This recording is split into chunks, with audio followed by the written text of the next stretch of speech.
नमस्कार, मी ॲस्ट्रो स्मितागिरी. आज आपण वास्तुशास्त्राप्रमाणे आपल्या घरामध्ये कोणती कोणती झाडं आहेत याचा डिटेल विचार केलेला होता मागच्या वेळेस. तर आज आपण नागवेलीची पानं, कारण आता बघा नवरात्र चालू आहे, सणावाराचे दिवस आता इथून पुढे सततच येच राहणार आहेत. मग अशा वेळेस आपल्या घरामध्ये नागवेलीची म्हणजे खायची किंवा खाऊची पानं असं ज्याला म्हणतात, ती हिरवीगार असतात, त्याचं देठ छान असतं, अशी पानं आपल्याला आवश्यक असतात. बस नागवेलीची पानं माहीत नाही असं कोणीच सापडणार नाही. नागवेलीचा हा वेल असतो आणि त्या वेलाला भरपूर पानं येतात. तर अशी ही नागवेलीची जी रोप आहे ते आपल्या घरामध्ये जर आपण उत्तर दिशेला किंवा ईशान्य दिशेला कुंडीमध्ये जर हा वेल लावला तर त्याचा जास्तीत जास्त पॉझिटिव्ह परिणाम आपल्या घरामध्ये येतं.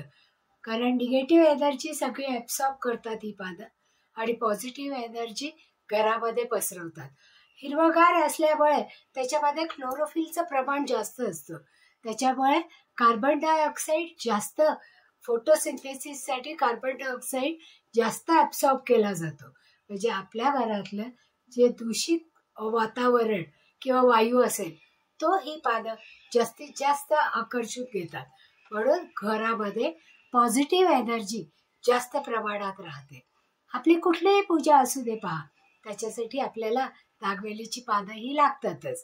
ती शुभ आहेत, म्हणजे विवाह कार्य असू दे, एखादी पूजा असू दे, पुंज असू दे किंवा कोणताही गृहप्रवेश असू दे, कोणत्याही कामामध्ये कलश हा निर्माण करतो. त्या कलशामध्ये 5 नागवेलीची पानं आपण ठेवतो आणि मग त्याच्यावर नारळ ठेवतो. का बरं नागवेलीची पानं आपण ठेवतो? कारण नागवेलीची पानं ही अतिशय पॉझिटिव्ह असतात आणि त्याच्यामध्ये देवत्व म्हणजे अमरत्व आहे. कसं ते आपण आता पाहूया.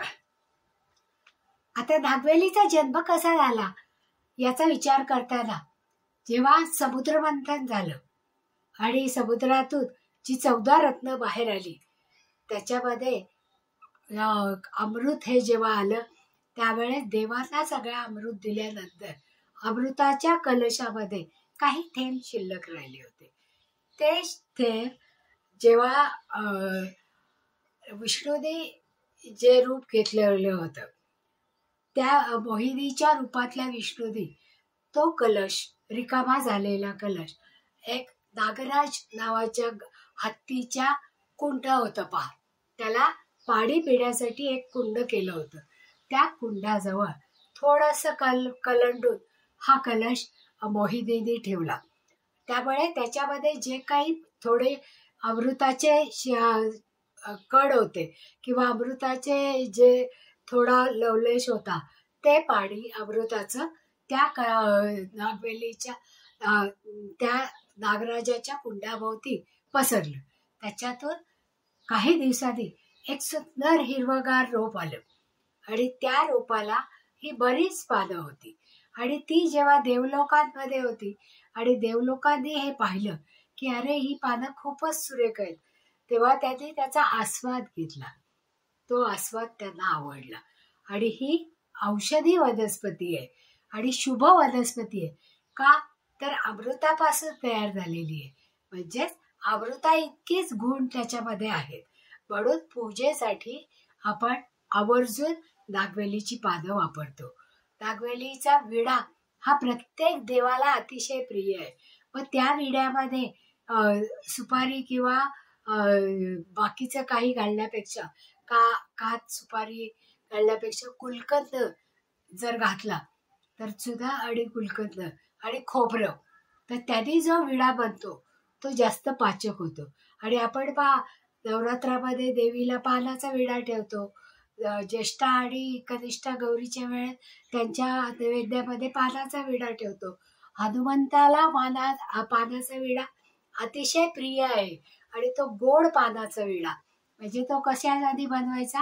गुलकंद, जी गुलाबाच्या फुलांच्या अर्कामधून बनलेलं ते गुलकंद असतं पहा, त्या गुलकंदाने ते पान गोड होतं आणि हे सगळ्या देवतांना अत्यंत प्रिय आहे. आणि नेहमी म्हणूनच आता एखादा ज्या वेळेस आपल्याकडे पूजा असते तेव्हा आपण कुलदेवतेचं आवाहन करतो. त्यावेळेस कुलदेव आणि कुलदेवतेचं आवाहन करताना अगोदर 2 विड्याची पानं, त्याच्यावर थोडीशी अक्षता, त्याच्यावर एक नाणं आणि एक सुपारी ठेवून आपण देवापुढे ही आमची कुलदेवतेला येण्याची प्रार्थना आहे असं म्हणून आपण तो पानाचा विडा देवाच्या पुढे ठेवतो, की ज्याच्यामुळे आपण देवांना आवाहन करतो, की ज्यावेळेस ते देव तिथे प्रत्यक्ष उपस्थित असतात. जर या नागवेलीच्या पानामध्ये इतकी शक्ती आहे की त्यांना आवाहन केल्यानंतर ते येऊ शकतात. मग असं हे बहुगुणकारी नागवेलीचं पान आपल्या घरामध्ये असणं अत्यंत आवश्यक आहे पहा. म्हणजे त्याच्यामध्ये हे सावलीत पण वाढतं, त्याला थोडंसं ऊन लागतं. कुंडीमध्ये थोडीशी माती आणि थोडीशी वाळू जर त्याच्यामध्ये घातली तर पाणी झिरपून जातं. त्याला पाण्याची आवश्यकता असते पण खूप साऱ्या पाण्याची आवश्यकता नसते. असं हे कुंडीमध्ये लावलेलं नागवेलीच्या पानाचं रोप कुठेही बहरतं आणि ते उंच चढत जाणार आहे. म्हणजे वेल जेव्हा वरती जाते त्यावेळेस आपल्या प्रगतीचा आलेख हा उंचावतो. म्हणूनच आपल्याला हे तुळशीच्या रोपाबरोबरच नागवेलीच्या पानाचं रोप आपल्या घरामध्ये लावणं हे जास्त चांगलं आहे. कारण आपण सुद्धा जर नुसतंच पान खाल्लं, त्याच्यामध्ये सुद्धा कात सुपारी काही न घालता तर घशामध्ये जी खवखव होते किंवा खोकला जो येतो, दीर्घकाळ टिकणारा खोकला असतो, तो नुसतं पान खाल्ल्याने सुद्धा पूर्ण बरा होतो. त्याचबरोबर या पानामुळे कॅल्शियम जास्त प्रमाणात मिळतं. म्हणूनच आपल्याकडे घरापूर्वी परंपरा होती पहा, घरामध्ये पानाचा डबा ठेवायचे, त्याच्यामध्ये वेलदोडे, लवंग, खोबऱ्याचा चुरा आणि कात अशा प्रकारचा तो पानाचा डबा ठेवलेला असायचा. आणि तो सन्मान होता की आपल्याकडे येणाऱ्या पाहुण्यांचा केलेला तो सन्मान होता की त्यांना आपण पान ऑफर करतो.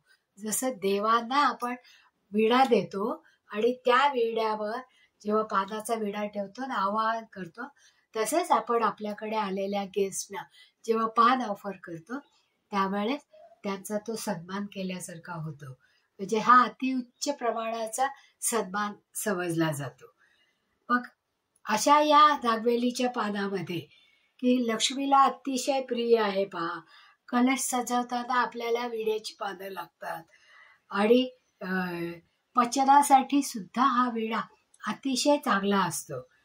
आणि ज्या ज्या वेळेस ही पानं घरामध्ये असतात तेव्हा काहीतरी सण समारंभ असल्यासारखं वाटतं आणि घरामध्ये सुद्धा आपण नागवेलीच्या पानाचं तोरण लावू शकतो. नवरात्रामध्ये ज्या माळा करतात त्याच्यामध्ये नागवेलीच्या पानाचा मान हा सर्वप्रथम आहे पहा. कारण पहिल्या दिवशी नागवेलीच्या पानाचाच हार करतात. लक्ष्मीला सुद्धा नागवेलीच्या पानाचा हार करून घालतात. म्हणजे असे हे सदैव आपल्यावर प्रसन्न राहणाऱ्या देवता ज्या असतात त्यांच्या आवाहनासाठी आणि त्यांना आनंदी ठेवण्यासाठी या पानांचा नक्कीच चांगला उपयोग होतो. तर अशी ही नागवेल आपण प्रत्येक जण आपल्या घरामध्ये लावलीच पाहिजे. आणि ती नागवेलीचं झाड उत्तरेकडे किंवा ईशान्येकडे लावावं, ज्याच्यामुळे आपल्या घरामध्ये येणारी पॉझिटिव्ह एनर्जी ची वाढ होते आणि आपली प्रगती उत्तरोत्तर वाढत जाते. धन्यवाद. आवडलं असेल तर लाईक करा, सबस्क्राईबही करा आणि हीच माहिती तुमच्या मित्रमैत्रिणींपर्यंत पोचवायची असेल तर शेअरही करा. पुन्हा भेटूया नवीन एखादा विषय घेऊन.